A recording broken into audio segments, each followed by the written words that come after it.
반갑습니다. 오늘도 하나님께서 부어주실 은혜를 기대하며 말씀을 써내려가는 시간이죠. 함께 나눌 말씀은 갈라디아서 5장 13절입니다. 함께 화면을 보며 읽어보겠습니다. 형제들아, 너희가 자유를 위하여 부르심을 입었으나 그러나 그 자유로 육체의 기회를 삼지 말고 오직 사랑으로 서로 종 노릇하라. 아멘. 함께 읽은 말씀을 가지고 사랑하니까 섬깁니다 라는 제목으로 함께 은혜를 나누기를 원합니다. 요즘 젊은 아빠들이 가장 듣고 싶어하는 소식이 있다고 하죠. 바로 와이프가 아이들을 데리고 친정에 간다는 말입니다. 물론 이것은 아내나 아이들을 사랑하지 않아서가 아니라, 혹은 보고 싶지 않아서가 아니라, 뭔가 이 마음속에 있는 자유를 향한 갈망의 마음이 담겨 있지 않나 생각하게 되었습니다. 텅 빈 집에 홀로 남겨 있으면 외롭고 쓸쓸할 것만 같은데, 오랜만에 주어진 이 자유의 시간을 누릴 수 있기 때문에 좋아한다고 합니다.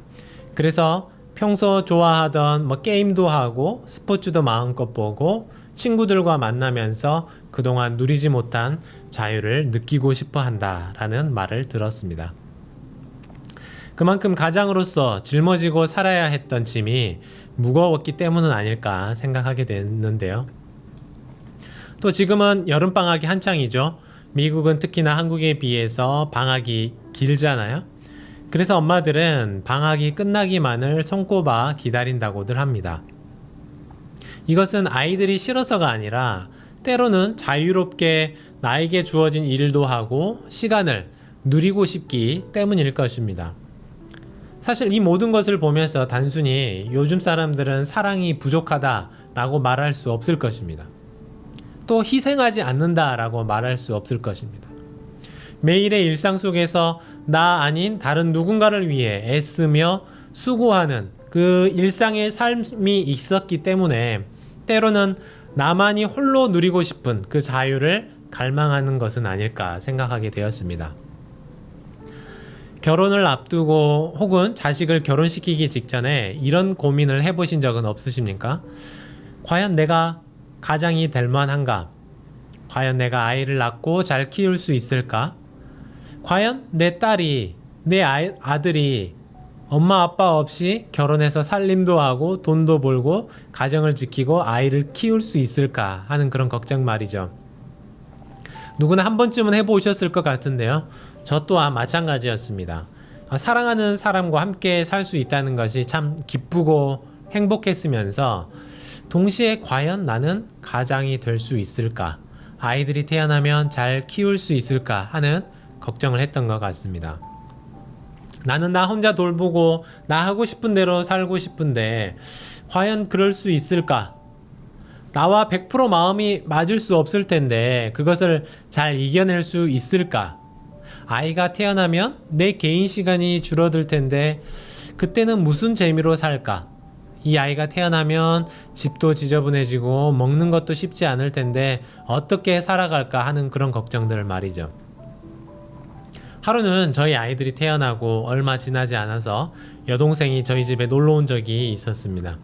그러더니 저를 보고 깜짝 놀라는 것이었습니다. 그렇게 깔끔 떨던 오빠가 어떻게 애기 입에서 나온 걸 먹을 수 있냐고 놀랬어요. 또 옷에 물 한 방울만 묻어도 갈아입던 사람이 어떻게 양복에 애기 침이 묻어 있냐 하면서 놀랐던 제 여동생의 모습이 기억이 납니다. 그러면서 역시 아빠는 다르구만 했던 그런 동생의 목소리가 생각나는데요. 물론 저는 여전히 좋은 아빠도 아니고 좋은 가장도 아니지만 어떻게 해서 내가 하고 싶은 것, 내가 원하는 것 조금씩 양보하며 살 수 있었을까? 어떻게 자유를 포기할 수 있었을까?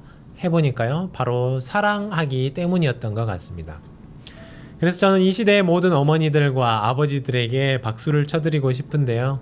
나의 것을 포기하고 또 희생하고 다른 누군가를 위해 살아가는 모든 분들을 진심으로 축복합니다. 그렇다면 이 모든 일들이 가능한 이유가 무엇일까요? 성경은 그것이 바로 사랑이라고 말합니다. 사랑하니까 섬길 수 있다는 것이죠. 나를 희생할 수 있고 양보할 수 있다 말합니다. 그런데요, 많은 사람들이 잘못 생각하고 있는 것이 있죠.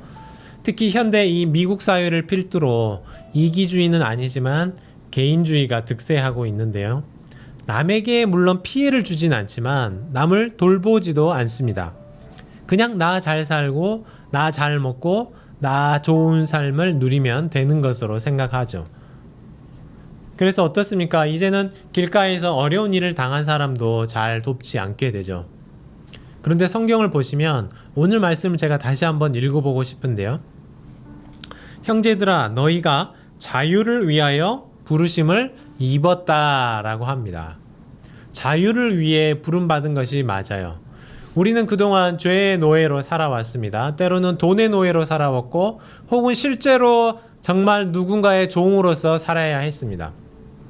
그러나 예수님께서는 우리에게 자유를 주시기 위해 십자가에 달리셨고 실제로 우리를 사슬에서 해방시켜 주셨습니다. 그런데요, 더 놀라운 것은 그 다음 구절에서 나오잖아요. 다시 한번 읽어보시면, 그러나 그 자유로 육체의 기회를 삼지 말고 오직 사랑으로 서로 종 노릇하라. 어떻습니까? 우리에게 자유를 주셨으니까 이제 정말 네 마음대로 살아라. 네가 하고 싶은 대로 살아라. Just do it. 이렇게 말씀하십니까? 아니에요. 이제는 지금까지는 내가 어쩔 수 없이 남을 위해 희생하고 자기를 포기하고 살았다면 이제는 진짜 내 의지를 가지고 다른 사람들을 돌보기 시작하라는 것입니다. 내 마음으로 내 삶을 다해서 내 의지를 모아서 다른 사람을 섬기라는 것입니다. 그래서 14절 말씀을 여러분들이 보실 필요가 있는데요. 14절에는 온 율법은 내 이웃 사랑하기를 내 자신같이 하라 하신 한 말씀에서 이루어졌나니 라고 기록하고 있습니다.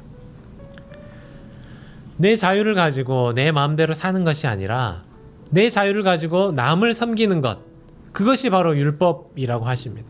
그것이 이웃을 사랑하는 길이며 하나님을 사랑하는 방법이라 가르치십니다. 여러분들은 어떻습니까? 자유의 삶을 살고 계십니까? 어쩔 수 없이 남을 위해 희생하며 포기하고 사십니까? 우리에게 주신 능력과 자유와 시간과 돈과 체력 또 마음을 다해서 다른 사람을 섬길 수 있기를 원합니다. 돌보는 삶을 사시기를 바랍니다. 섬기는 자가 되시기를 부탁드립니다. 함께 기도하겠습니다. 우리에게 자유를 허락하신 하나님 감사를 드립니다. 나에게 주신 자유를 가지고 나만을 위해서 사는 것이 아니라 하나님이 말씀하신 그대로 이웃을 사랑하고 가족을 돌보며 희생하는 삶을 살아내게 하여 주시옵소서. 그것이 바로 하나님 나라를 살아가는 삶인 것을 다시 한번 깨닫게 하여 주시옵소서. 이 모든 말씀 우리에게 자유를 허락하신 예수 그리스도의 이름으로 간절히 기도하옵나이다. 아멘. 네, 계속해서 개인적인 기도의 제목 갖고 기도하시기를 바랍니다.